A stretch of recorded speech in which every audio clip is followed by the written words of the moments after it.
जिसमें इस सिटी की इमेज को उसने थोड़ा सा डाउनग्रेड किया है, वो है इंदौर के ट्रैफिक का सबसे बड़ा कारण क्या है? बढ़ती हुई आबादी या खराब लोग? जो वाहनों की पॉपुलेशन है, जो आधिकारिक वेबसाइट के हिसाब से 30 लाख से ज़्यादा वाहन रजिस्टर्ड है MP09 में।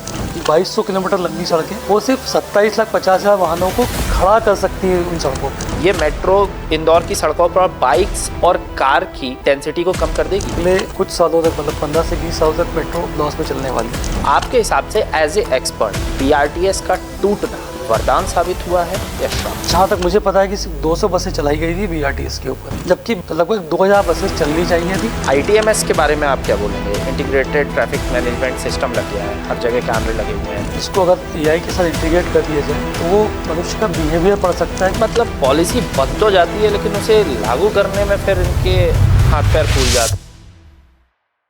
Hello, hi, welcome to the podcast of DRT time, the unscripted podcast. आज मेरे स्टूडियो में मेरे साथ हैं एक ऐसे कॉलमनिस्ट, एक ऐसे राइटर जिन्होंने लोगों की समस्या को अपनी पर्सनल समस्या बनाकर अखबारों में आर्टिकल्स के थ्रू लोगों तक पहुंचाया है। उनके आर्टिकल्स पढ़ के सच में ऐसा लगता है कि यार ये मेरे गले तक फंसी हुई वो आवाज थी जो आज अखबार में प्रिंट हो चुकी है। मैंने खुद ने सर के कई आर्टिकल्स अपने पेपर में निकलवाए भी हैं। बहुत ज्यादा पढ़ता हूं सर के आर्टिकल और समझ में आ जाता है कि हाँ, आर्टिकल की भाषा देख के कि उस टॉपिक पर क्या कमांड होगी, क्या स्ट्रॉन्ग होल्ड होगा, इसका कोई जवाब नहीं है। मेरे स्टूडियो में आज मेरे साथ हैं लोगों की समस्याओं के आवाज उठाने वाले। बहुत बहुत स्वागत करता हूं मैं सर का, sir Rajkumar Jain sir. Sir, welcome to my podcast. बहुत सारे आर्टिकल पढ़े हैं सर मैंने आपके, लेकिन हम लोग इंदौर में बैठे हुए हैं। ये सिटी खाने के नाम पे हिंदुस्तान के किसी भी राज्य के किसी भी शहर को टक्कर देती है।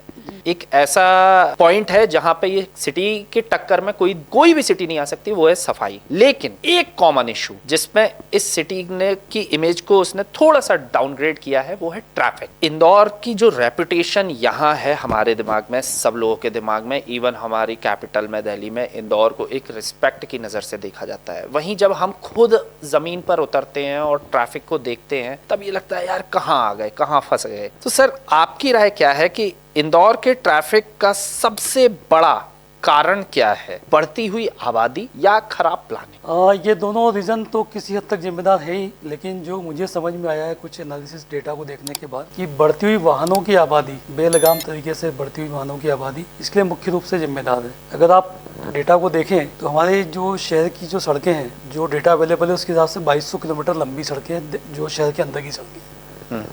और जो वाहनों की पॉपुलेशन है, जो आधिकारिक वेबसाइट के हिसाब से 30 लाख से ज़्यादा वाहन रजिस्टर्ड है MP09 में। MP09 में 30 लाख से ज्यादा वाहन रजिस्टर्ड है, जो इंदौर जैसी सिटी के लिए एक बड़ी। अब उसका मैं आपको बता दूं उसका इम्पैक्ट क्या पड़ता है। और काफ़ी बड़ी संख्या में वाहन दूसरी सीरीज के भी यहाँ पे चलते हैं, देवास के, जबलपुर के, उज्जैन के, दिल्ली के, जी, जो स्थायी रूप से यहीं बस गए। बिल्कुल, मेले में छूट के कारण या किसी और रीजन के कारण, ट्रांसफर के कारण हर आदमी इंदौर आना चाहता है। इंदौर छोड़ के जाने वाले लोग कम है, तो वाहनों की संख्या बेहिसाब रूप से बढ़ी हुई है। अब मैं आपको एक छोटा सा स्ट्रेटेजी बताता हूँ कि 2200 किलोमीटर लंबी सड़कें, वो सिर्फ 27,50,000 वाहनों को खड़ा कर सकती है उन सड़कों पे। अगर हम सिर्फ खड़ा करें वाहनों को, तो सिर्फ 27,50,000 वाहन, वो भी 4 की लाइन बना के, अगर एक वाहन को आप 2 मीटर की स्पेस देंगे तो सिर्फ 27,50,000 वाहन खड़े हो सकते हैं। चलना तो बहुत दूर की बात हो गई। तो ये समस्या का हल दो ही तरीके से निकल सकता है, या तो वाहनों की संख्या में कमी लाई जाए या सड़कों की चौड़ाई और लंबाई बढ़ाई जाए। ये जो आपने 30 लाख का आंकड़ा बताया है रजिस्टर्ड का, ये तो MP09 रजिस्टर्ड है। हाँ जी। लेकिन जो अदर सिटीज से हैं, या जो जैसे बड़ी गाड़ियां हैं जो गुजरात में रजिस्टर होती हैं, अरुणाचल प्रदेश में रजिस्टर्ड होती हैं, 16 व्हीलर, 12 चक्के, ये सब, इनकी भी तो कुछ आबादी होगी ना यहाँ पे, क्योंकि इंदौर भी तो इंडस्ट्रियल एरिया है। तो वो अपने रेफरेंस के लिए मान लिया कि कुछ बाहर से आएंगी तो कुछ यहाँ से चली भी जाएंगी, तो हम 30 लाख का आंकड़ा लेके चल रहे हैं। ओके। पर ये तो सिर्फ 27,50,000 गाड़ियों के लिए सफिशिएंट सड़कें हमारे पास सिर्फ खड़ा करने के लिए। मतलब 30 लाख एक बड़ा आंकड़ा है आपके हिसाब से? क्योंकि 30 लाख तो आंकड़ा है तो इससे भी बहुत ज़्यादा। जी। हो सकता है ये 35 लाख हो या 37 लाख हो। मतलब ये संख्या अगर इसी तरह से बढ़ती रही तो वो दिन दूर नहीं जब एक एक सिग्नल पे आपको 5 बार इंतजार करना पड़े। अभी देखने को मिलता है कि कम से कम 4 बार तो क्रॉस कर ही नहीं पाते, वो पूरा 120 सेकंड का पूरा टाइमर वो हो तो सिर्फ जाता है। पीक आवर्स में कुछ चौराहों पे होता है। हाँ, मैं ये बोल रहा हूँ कि ये एक औसत बन जाएगा आपका 5 बार में सड़क पार करना। इंदौर मेट्रो हो गया है, सिटी है, और मेट्रो जोरों पर चल भी रही है, काम इस पे बहुत जोरों से चल रहा है। आपको लगता है सर ऐसा कि मेट्रो रहते हुए ये मेट्रो इंदौर की सड़कों पर बाइक्स और कार की डेंसिटी को कम कर देगी? सिर्फ मेट्रो के भरोसे ये काम नहीं हो सकता है। अगर आप आधिकारिक बयान देखेंगे जो अखबारों में मैंने पढ़ा है, अभी उनका बताना है कि अगले कुछ सालों तक, मतलब 15 से 20 साल तक मेट्रो लॉस में चलने वाली है। 15 से 20 साल लॉस में चलेगी? लॉस में चलेगी मतलब उसको उतना ट्रैफिक नहीं मिलेगा जितना एक्सपेक्टेड है। फिर दूसरा रीज़न है कि जो हमने मेट्रो स्टेशन बनाए, मैं जहाँ रहता हूँ वहाँ से 2 किलोमीटर हो सकता है, 3 किलोमीटर हो सकता है, 4 किलोमीटर, 5 किलोमीटर भी हो सकता है। तो मैं घर से आऊँगा स्कूटर लेके या मुझे कोई छोड़ने आएगा, उसके लिए पार्किंग के लिए वहाँ जगह नहीं है। फिर मुझे लगेगा जब मैं अगले स्टेशन पर उतरूँगा वहाँ से फिर मुझे अपने ऑफिस तक जाना है या डेस्टिनेशन तक जाना है, तो मुझे फिर कोई ऑटो या ई रिक्शा या कुछ लेना पड़ेगा। और चूँकि इंदौर में एंड टू एंड ट्रैफिक कम होता है, जो जिस कारण से BRTS तोड़ा गया कि एंड टू एंड ट्रैफिक कम है, सिर्फ 8% ट्रैफिक है जो एंड टू एंड है। इंदौर सर्कुलर शहर है, वो वर्टिकल शहर नहीं है बाकी शहरों जैसा। तो एक सर्कल में घिरा हुआ। हाँ, जो औसत ट्रेवलिंग डिस्टेंस है वो 2 से 3 किलोमीटर, 5 किलोमीटर तक होता है एक आम आदमी का। तो अब मैं घर से निकल के मुझे 2 किलोमीटर स्टेशन तक जाना है, उसके आगे 3 किलोमीटर मेरा स्टॉप है, तो मैं सोचूंगा मैं अगले 3 किलोमीटर स्कूटर से चला जाता हूँ, मेट्रो में क्यों जाऊँगा। मुझे पार्किंग की समस्या है, पार्किंग का मुझे चार्ज देना होगा, वहाँ उतर के फिर ऑफिस तक जाने के लिए फिर ऑटो का पैसा देना होगा। बिल्कुल इकोनॉमिकल फिजिबल नहीं है मेरे लिए। बिल्कुल। तो मेट्रो वो जरिया नहीं है, इंदौर मेट्रो, जो बाइक्स और कार की डेंसिटी को सड़कों पर कम कर दे। इसके लिए सॉल्यूशन क्या होगा सर, कि हमारे पास अब मेट्रो है और फिर भी हमारे पास उतनी सड़कें हैं कि हम फ्रीली गाड़ी चला पा रहे हैं? देखिए, लोक परिवहन की एक नीति हमें अपनानी होगी। दुनिया में आप कहीं भी देखेंगे तो लोक परिवहन जो है वो प्रॉफिटेबल बिजनेस की कैटेगरी में नहीं आता है। सरकार को उसे सब्सिडाइज करना होगा। जब सस्ता होगा, मुझे इकोनॉमिकली फिजिबल होगा कि मैं घर से निकल के अपने ऑफिस तक पहुँच पाऊँ, अपने वाहन की बजाय लोक परिवहन को यूज़ करके कम पैसों में और कम समय में, तो ही मैं उसका उपयोग करूँगा। तो इस बारे में चिंता करने की आवश्यकता है कि हम कैसे लोगों को मोटिवेट करें कि वो घर से निकल के बस स्टॉप तक आए, बस में बैठे, उतरे और फिर अपने ऑफिस तक पहुँचे। एंड टू एंड सोल्यूशन जब तक नहीं देंगे तब तक लोक परिवहन की हालत नहीं सुधरेगी और सड़कों पर दबाव कम नहीं होगा। आपने लोक परिवहन में BRTS का भी नाम लिया सर, कि BRTS एंड टू एंड के लिए एक अच्छा सर, उसी पे ही आते हैं कि अभी 1 महीने पहले BRTS तोड़ दिया गया।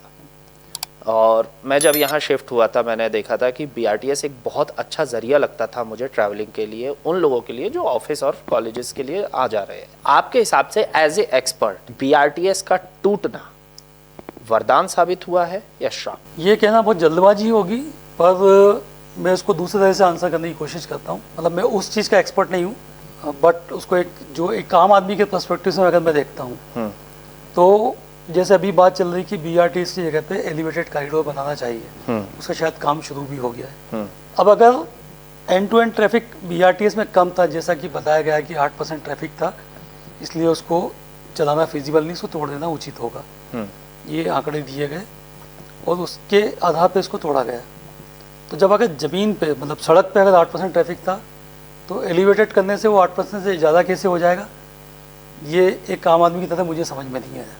दूसरा, जहाँ तक मुझे पता है कि सिर्फ 200 बसें चलाई गई थी BRTS के ऊपर, जबकि BRTS का जो बेसिक फंडा ये होता है कि उस पर हर 1-2 मिनट में एक बस जानी चाहिए, तो लगभग 2000 बसेस चलनी चाहिए थी।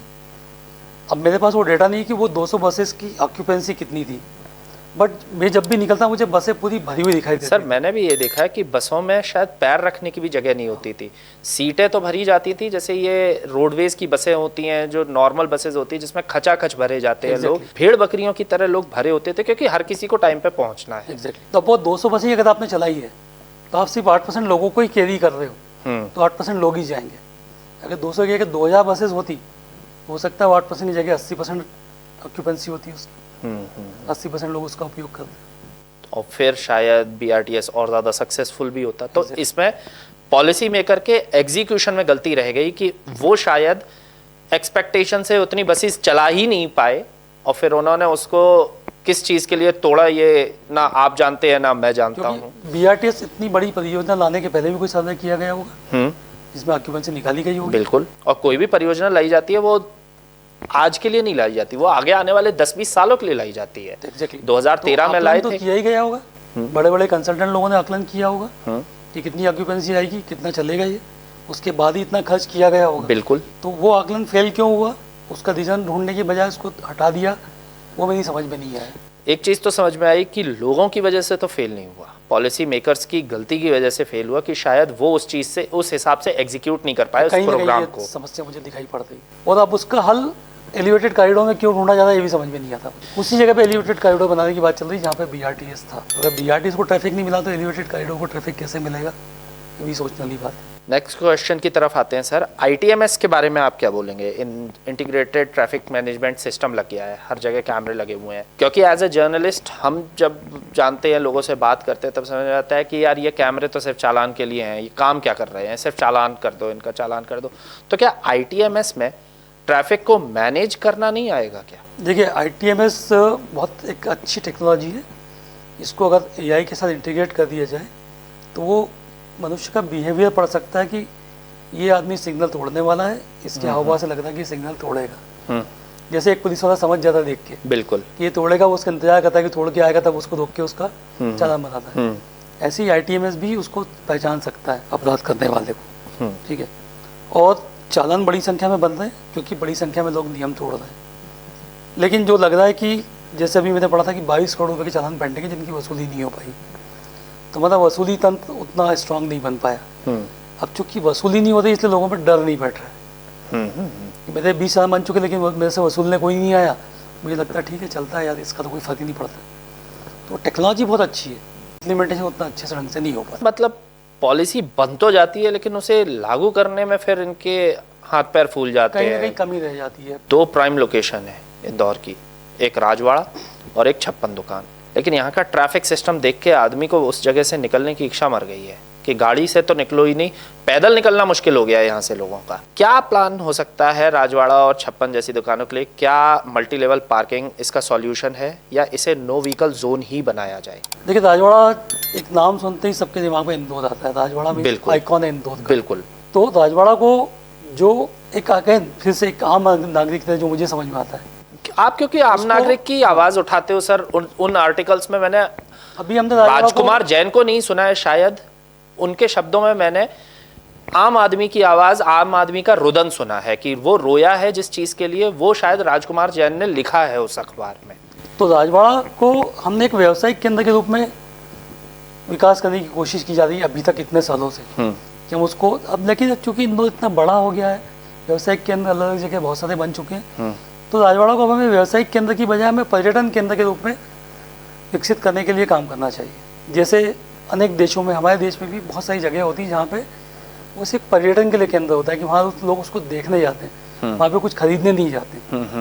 हमने राजवाड़ा को एक अध्याय, राजवाड़ा लोग खरीदने जाते हैं, सामान खरीदने जाते हैं। बिल्कुल, ये कंसेप्ट 5 से 30 साल पहले था, वे राजवाड़ा पे जाके परचेसिंग की जाती थी, लेकिन अब तो हर जगह मार्केट अवेलेबल है, तो अभी भी राजवाड़ा को क्यों हम घर में ही आ जाता है सामान, अगर मुझे टी शर्ट लेनी है क्यों बनाए हुए हैं?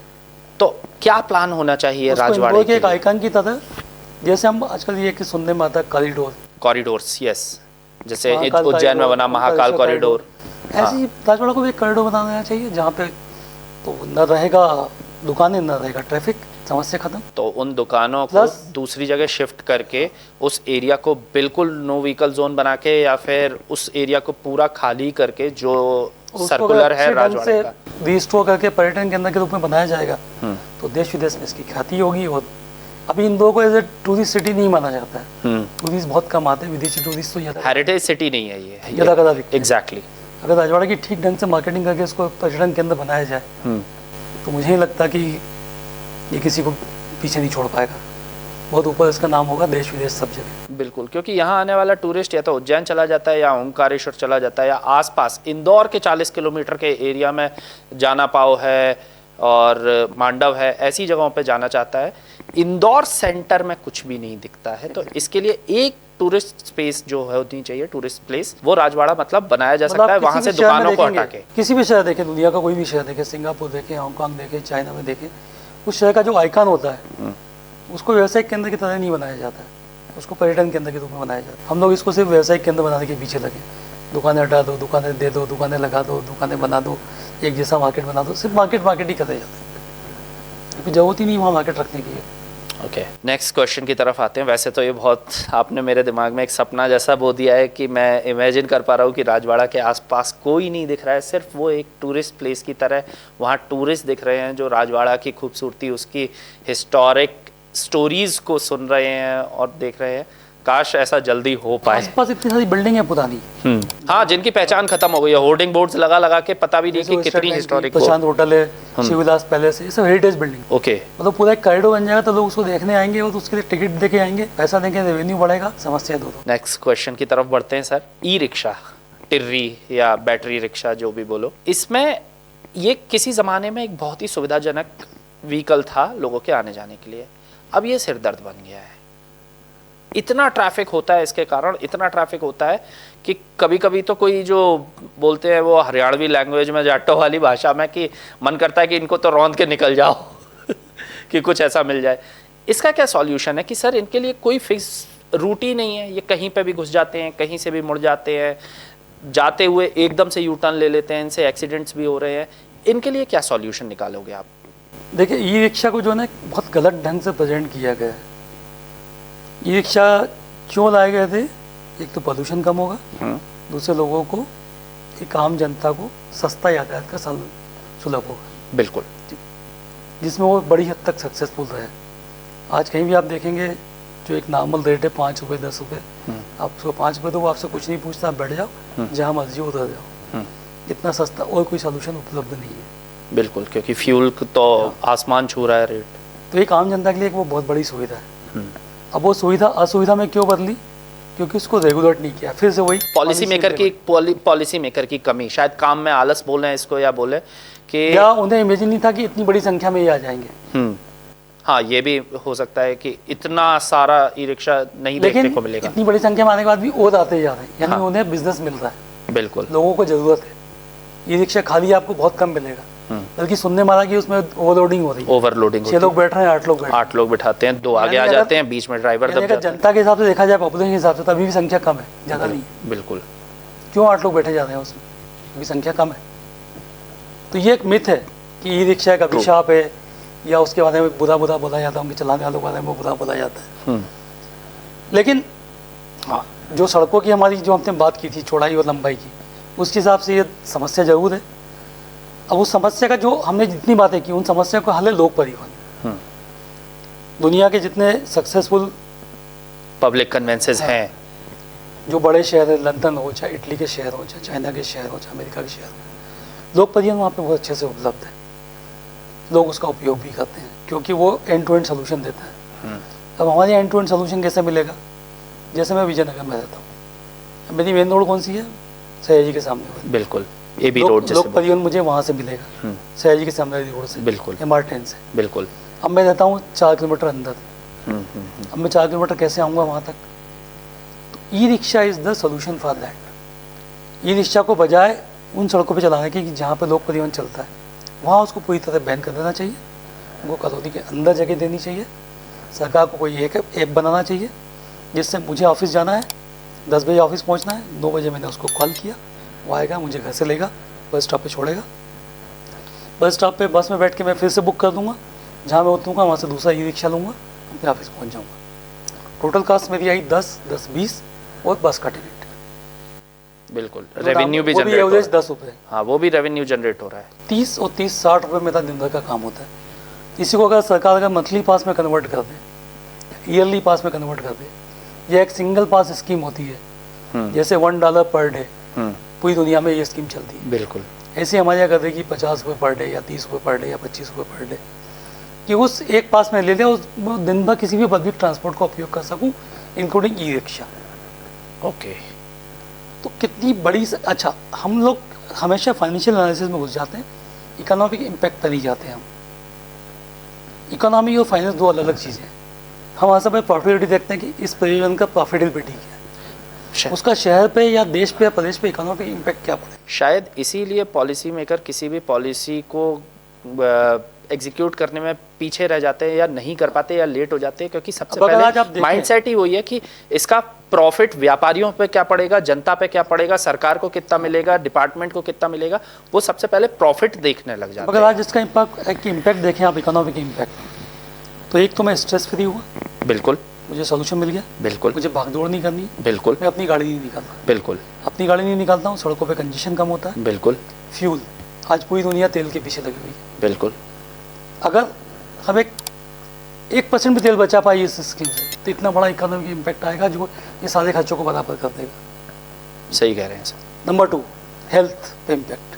पॉल्यूशन कम होगा। आज पोल्यूशन कम होगा, मेरी हेल्थ इंप्रूव होगी, जो सरकार का हेल्थ पे पैसा लग रहा है वो कम होगा। तो ये बहुत बड़े बड़े इकोनॉमिक इम्पैक्ट होते हैं जिसकी सरकार एनालिसिस नहीं करती है। हम सिर्फ फाइनेंशियल कैलकुलेशन में लग जाते हैं कि अगर मैं ई रिक्शा को सब्सिडी दूंगा तो मुझे इतना नुकसान हो जाएगा। आप पता नहीं कितनी स्कीम चला जहाँ फ्री में पैसा बांट रहे हैं जिनका कोई इकोनॉमिक इम्पैक्ट नहीं है। यहाँ आपको clear cut economic impact, even loss हो रहा है उन पॉलिसीज का यहाँ। तो हमें इकोनॉमी को देखना पड़ेगा as a country, as a state, not as a businessman. सरकार को बिजनेस नहीं करना है, सरकार को देश चलाना है, इकोनॉमी को स्ट्रॉन्ग करना है। तो आपका तेल पे पैसा बचेगा, पोल्यूशन होगा तो हेल्थ पे पैसा बचेगा, और तीसरा स्ट्रेस कम होगा। स्ट्रेस कम होगा, उसकी एफिशिएंसी बढ़ जाएगी काम करने की। बिल्कुल, क्योंकि चिंता ही नहीं है ना कि मेरे को 7 बजे निकलना है, अरे ट्रैफिक हो जाएगा यार, जल्दी निकल लो। 7 बजे तक ऑफिस चलता है सर, मैं 6:30 पे निकल जाऊँ सर, ट्रैफिक ज़्यादा हो जाएगा, घर में पहुँचने में 1.5 घंटा लग जाएगा। और इसका इकोनॉमिक चीज़। इम्पैक्ट अगर आप कैलकुलेट करेंगे, कोई कंसर्न कोई देगा कैलकुलेट करके, तो आई एम श्योर ये उससे बहुत ज़्यादा होगा जो आज हम बचाने की कोशिश कर रहे हैं या खर्च कर रहे हैं सब्सिडी के रूप। बिल्कुल सर। तो हमें सरकार को थोड़ा चिंतन बदलना पड़ेगा। उन ब्यूरोक्रेट्स को हम आर्टिकल्स और अपनी न्यूज़ के थ्रू दे सकते हैं, अपने पॉडकास्ट के थ्रू ये चीज़ें, कि ये भी तरीका है। ज़रूरी नहीं है कि यूपीएससी पास करके आप पॉलिसी मेकर बन गए, आप ब्यूरोक्रेट बन गए और आप ही पॉलिसी बनाओगे। आपसे भी तेज़ दिमाग कोई तो बैठा हुआ है जो इस चीज़ के लिए सोच के बैठा है, तो कम से कम उसकी बात सुन तो लो।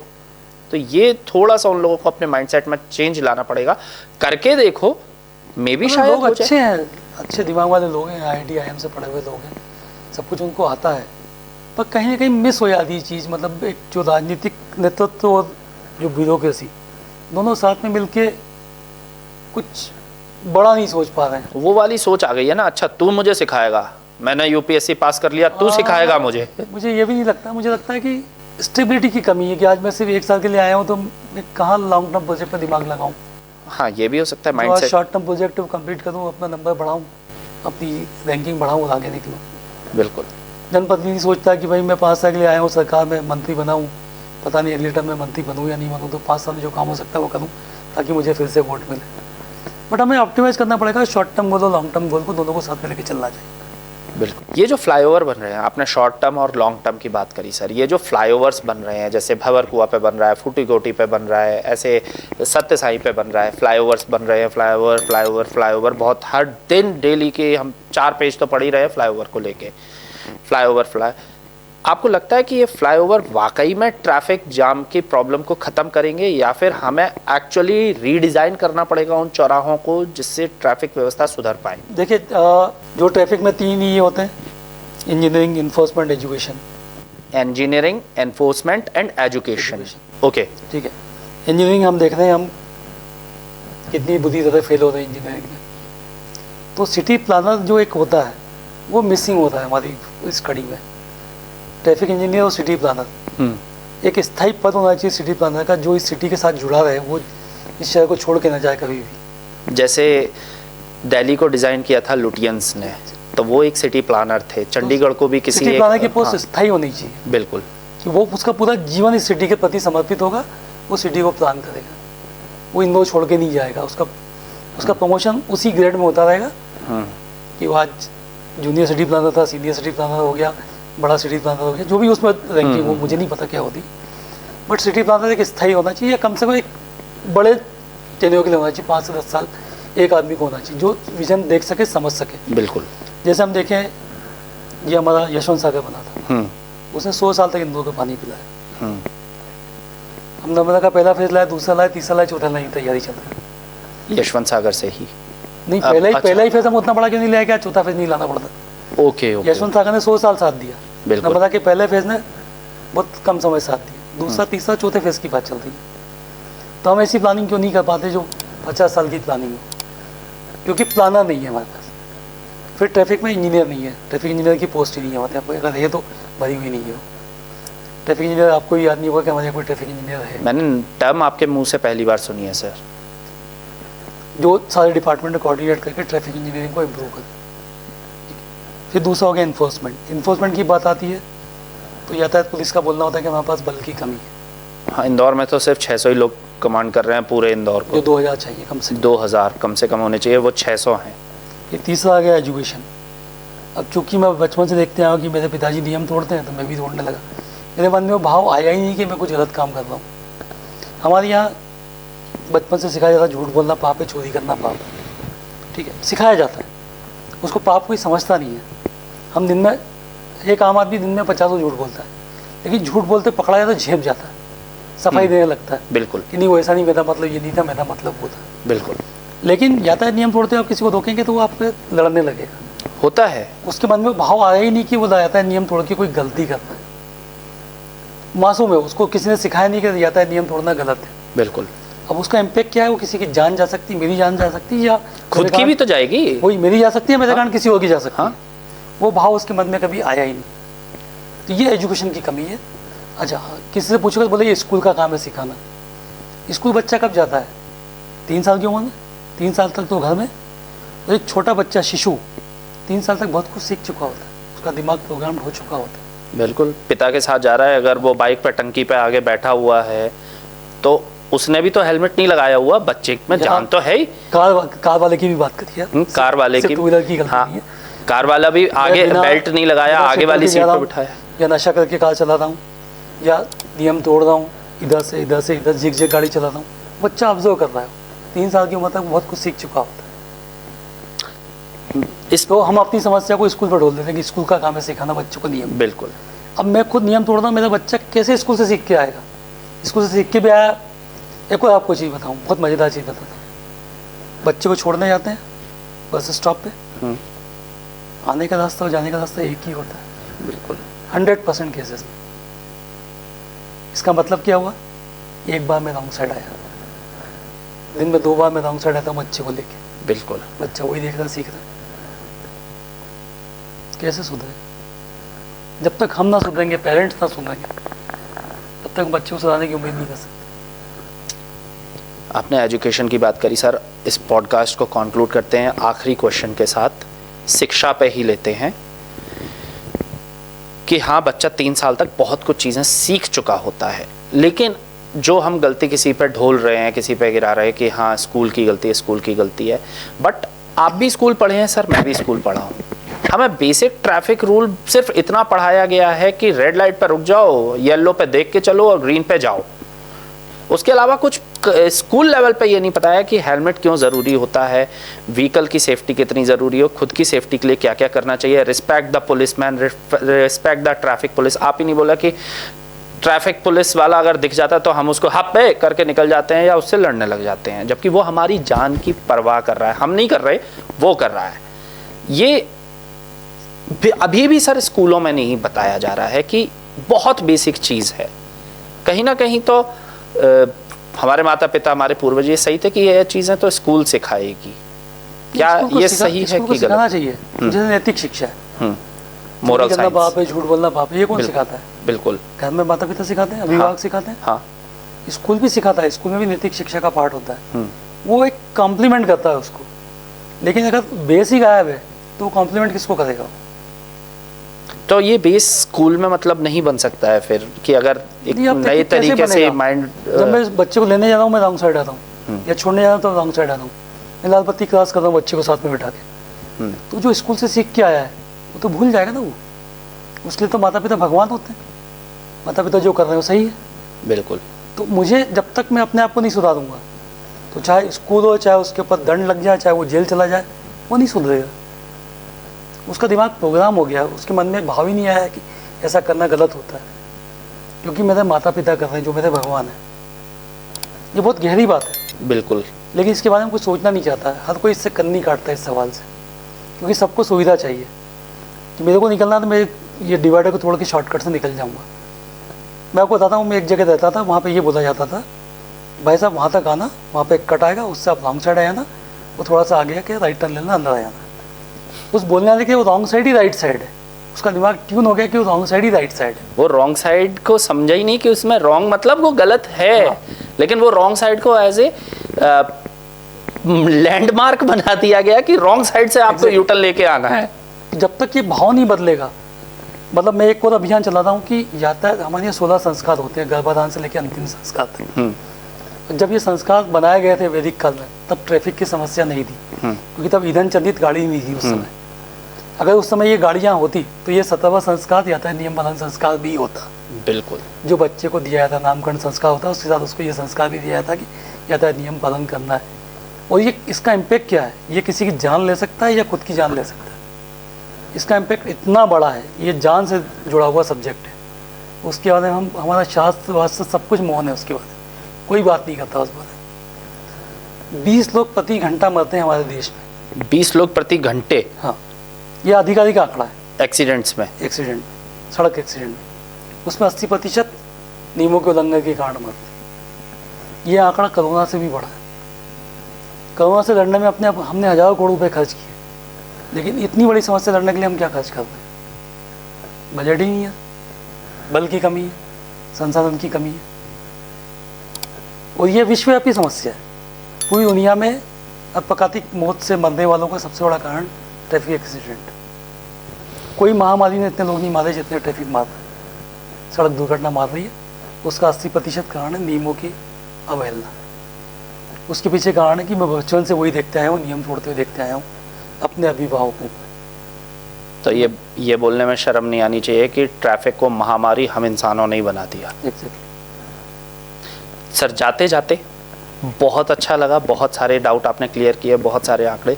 जाते जाते बस पब्लिक को ट्रैफिक के लिए एक मैसेज आप प्लीज़ अपनी तरफ से देते जाइए कि जो हो गया है वो अब सुधर नहीं सकता, लेकिन इस आगे से, आज से, इस तारीख से हम क्या करें कि हम अपने मोरल के अंदर से ट्रैफिक को सुधार सकें।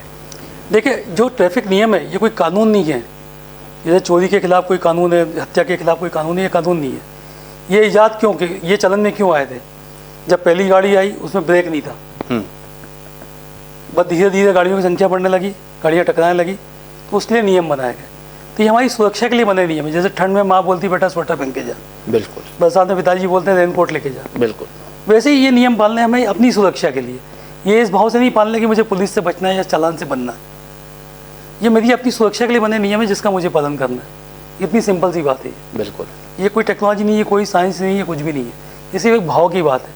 अभी हमारे भाव ये कि मुझे पुलिस से बचने के लिए नियम को पालन करना है। अगर चौराहे पे पुलिस वाला खड़ा है तो मैं रुक जाऊँगा, नहीं खड़ा तो मैं निकल जाऊँगा लाल बत्ती में। और फिर अगर वो मुझे पकड़ ले मैं बोलूँगा पुलिस वसूली करती है, चालान बनाती है। तो इस भाव को बदलना है कि ये मेरी सुरक्षा के लिए बने हुए नियम है। ये कोई कानून नहीं जिसको मैं तोड़ के कोई बड़ा पाप कर रहा हूँ या बड़ा अपराध कर रहा हूँ।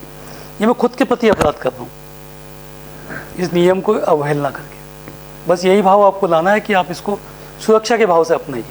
ये भी एक जुर्म की तरह देखा जाए, जैसे हम मर्डर करके, अगर कोई मर्डर करता है और बाद में वो कोर्ट में बयान देता है कि मुझसे गलती हो गई, अब मैं गिल्टी हूँ, इस चीज़ को ट्रैफिक तोड़ के कोई गिल्ट फील नहीं कर रहा है।